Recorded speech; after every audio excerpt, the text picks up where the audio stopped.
Three, two, and one. Nathan, great to see you, man. How are you? Good, good. Good to see you too. Good to see you too. So, Nathan, I've known Nathan for a while. We both live in San Diego. Nathan was the founder and CEO of AO2, which was a full service Amazon, I should say Amazon or overall retail media agency, right? Yeah, yeah, yeah. And he has since exited. We'll talk about that in a moment. And then we had the pleasure of working with AO2 and we continue to work with them from an Intentwise perspective. So, would love to hear your story a little bit, Nathan. Sure. So, let's go back to when you started and where are you at now? Okay. Yeah.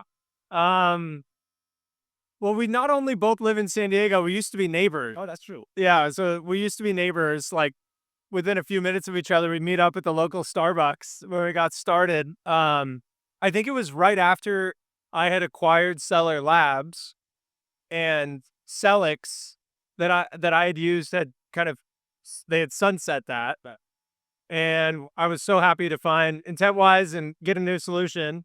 So yeah, we used Intentwise across all of our clients for about 3 years before I exited the company, and yeah, it really worked. We had two companies, Seller Labs and AO2, that had very different philosophies, and the bridge between us was Intentwise because we had a lot of people that wanted to do things manually, a lot that wanted to do it with AI, and you were that perfect blend for us. Quick plug for you. Good job.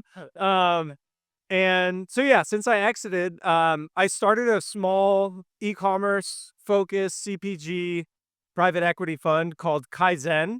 Um, and that's how we ran into each other at the show. I'm focused on that right now, just meeting potential businesses to acquire and meeting with some of our buyers.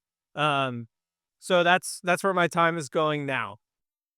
So, you're never going to leave entrepreneurship. Like that. That's what I'm reading. But, I, I don't think so. I don't. I I wouldn't be happy. I wouldn't be happy.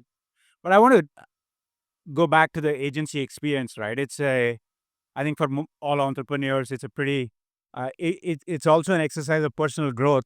I want to ask you, what would you say was your biggest learning through that process? And what are you taking forward into this new business? Hmm.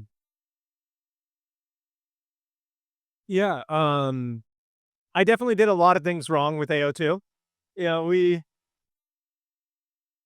grew so fast and we had so many clients and so many people that the biggest thing that I probably learned was to build a strong leadership team to take myself out of the business.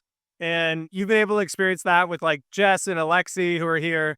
I mean, just so many phenomenal people at AO2. But I think that was the biggest change that I'm trying to focus now on the Kaizen side is to really have strong leaders and middle management to run the business. I'm really big on EOS. That's like EOS management. That's my Bible when it comes to entrepreneurship. So being able to stay in that visionary position, allow an integrator in the team to really roll with the right software partners, the right team members. That's how you stay successful. Tell me more about the new business. What's your criteria for considering an acquisition? Yeah. We look at two different types of businesses. So Kaizen, like the whole principle of continuous improvement is important, but I don't know if I told you this, but I used to live in Tokyo. I studied Japanese in college. So Kaizen actually means to make great again. And so that's our whole philosophy is like taking a business and making it better. And so sometimes that's with these big e-commerce businesses that hit the bubble and now they're, a ton of competitors on Amazon. There's issues in supply chain tariffs and they just want to get out. So we're able to come in and acquire the business outright. Um, and then be able to build on the catalog, expand off of Amazon and Shopify into retail and into other e-commerce platforms. And then the second option is when we're acting more as an accelerator in a way, and owning, usually just over a majority of the company. And we're really able to bring in our entire team to help a growing brand continue to grow. and then hopefully we can acquire it outright or help them, have a good exit that they're looking for down the line. I think we have met at this show multiple times, but you're here with a different purpose. Yeah. So what are you trying to get out of this show now? Yeah. Um, I was really just hoping to do a podcast with Srinath. That was what I came here for. No, I had no idea this is happening, but yeah, meeting with a lot of the buyers. So like Jimbo's our local San Diego grocer. So he was my football coach growing up. Oh wow. When I was a kid. So talking with buyers like Jimbo's in particular to put our products into their stores or have them buy more of our products. Just continue to develop those relationships as well as um, talking with potential businesses that we're looking to make an investment in because there's a lot of great businesses here.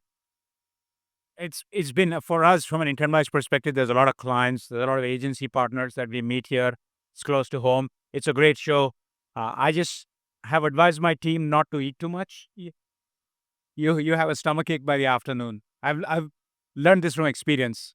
But yeah, but good to see you again, and wish you well in the show. Thank you. Thank you so much. Srinath, you are awesome. Intentwise is the reason I was able to sell my company for so much. No, it's just good. No, but seriously, I'm so happy that we got to meet and have all those Starbucks meetings in Forest Ranch to for you to help me understand the vision of Intentwise and really grateful. Thank you. Thank you. Awesome.